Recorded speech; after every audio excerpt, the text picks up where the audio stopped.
and the gold, the silver, and gold, and silver. And then finally, people catch on. And we see that. When the smartest money in the world starts buying gold, you should pay attention. That's exactly what's happening right now. Even the bond king, Jeffrey Gundlach, is all in. And Eric Sprott says this could be the start of something massive. Gold's already up 25% this year. Silver could run even harder. And what Eric says next might be the biggest wake-up call you'll hear all year. I think the move in gold is easier to predict than when, the Mag 7 are going to roll over, although I suspect it's soon. And the reason why I think gold is easier to predict because you have fundamental changes happening here where, it used to be in the early 2000s, central banks were sellers of gold. Now they're buyers of gold. And the gold production hardly ever goes up. In fact, silver production seems to keep going down. You have a weak currency, the US dollar, and in fact, every currency is effectively a weak currency. They are lucky that they all get to compare themselves to each other because they're all weak and you have irresponsible governments pretty well at every level. So I would say the impetus to own gold is incredibly strong right now. And I would suggest that if the market does break, the impetus to own gold will increase. And in fact, I always mention that the gold stocks that have performed everything. And I always find it funny. People say, well, why don't they notice? Why don't people notice that? I always say, well, there is one group that notices.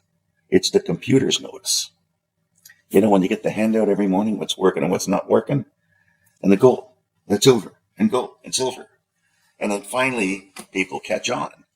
And we see that amongst some of the smarter guys in the business that have committed to owning gold shares that would typically have been growth guys, but even the bond king, Gundlach, he likes gold.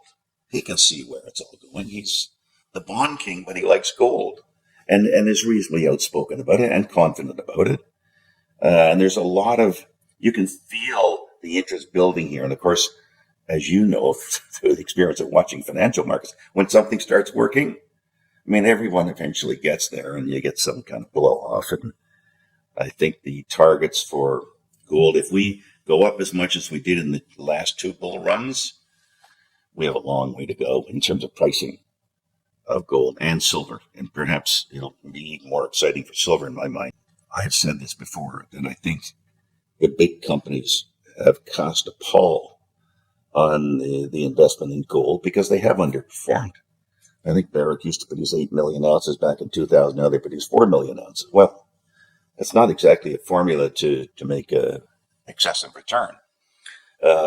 Some of the countries have had difficulties with acquisitions that were mistimed. It's tough to find gold.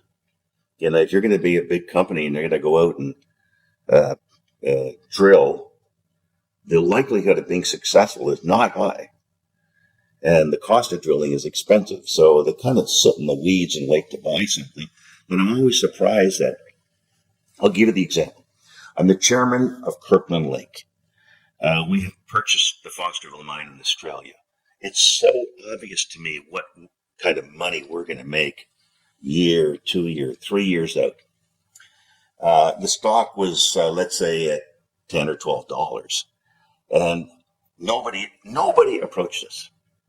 Nobody approached Kirkland Lake to consider buying it now that we had Fosterville. And of course, all of a sudden we started producing from Fosterville. The grade's just beautiful. And stock goes from 10 to 70 without a whimper from any company. Nobody knocking on our door. I don't get why they wouldn't. The data was there to see what we should produce, so we knew what the grade was going to be. We was right at the existing mine.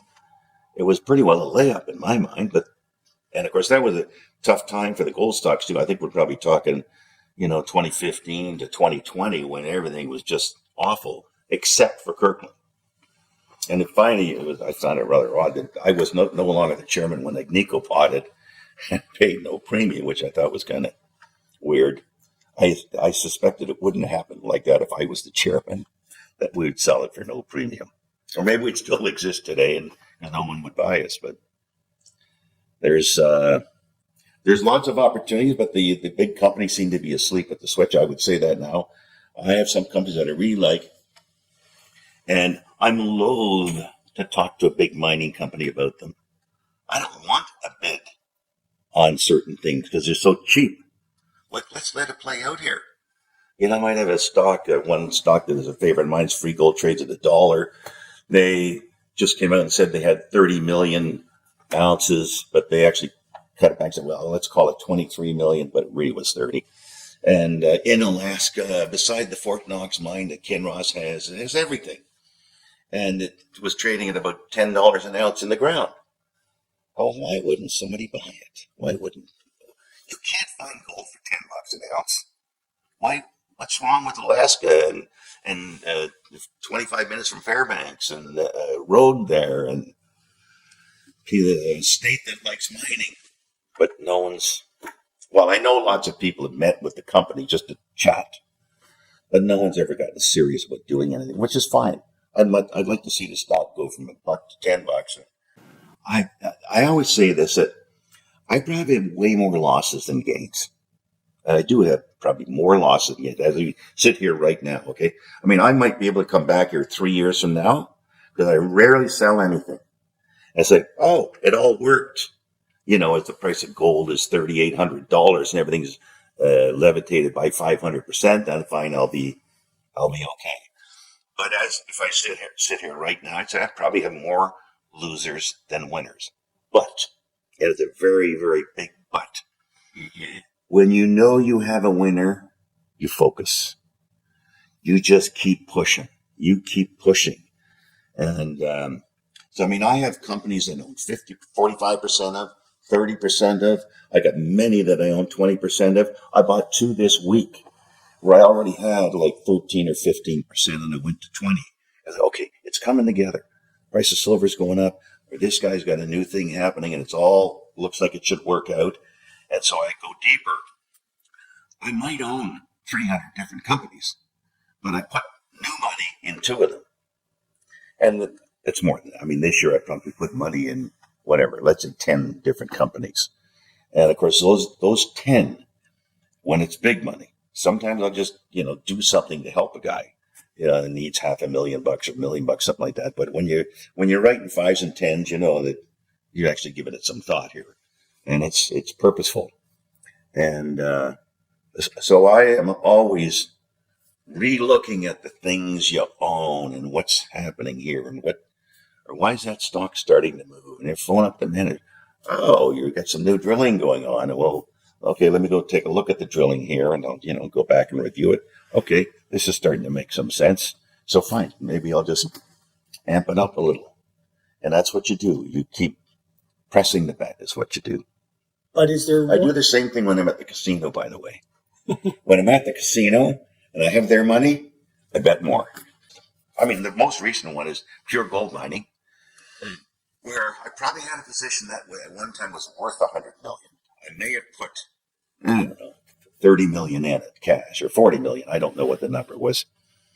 And they had a wonderful property up in the Red Lake area, and we thought it'd be like the Red Lake mine and wonderful drilling, and we're all going to develop it. We raised the money, and then for some reason the mining didn't work. Now, I can't explain to you why the mining didn't work because I'm a mere chartered accountant. Okay, so I don't know what went on underground there, but it didn't work, and they couldn't seem to generate new interest in it. So they fell into bankruptcy. I don't think there was a real lesson. I mean, I have to, when it comes to the mining, I have to trust people. I mean, I can look at the drilling, and I can maybe have some judgment of whether it hangs together or not. But I have to rely on people in the business, geologists, mine planners, mine engineers, to have it manifest itself. And if there's some weakness, I don't think I'd sense it early. I might sense it early. There could be things that put you a little bit of alert that maybe it's not going like you thought it was going to go. So, and lots of things can self-correct. Maybe had I hooked up with Frank when he reinvested in it, maybe they will find a way to resuscitate it. I wish them well.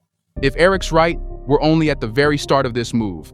And when gold and silver take off, you won't get a second chance to be early. Like the video, subscribe, and hit the bell so you don't miss the moment this market really explodes.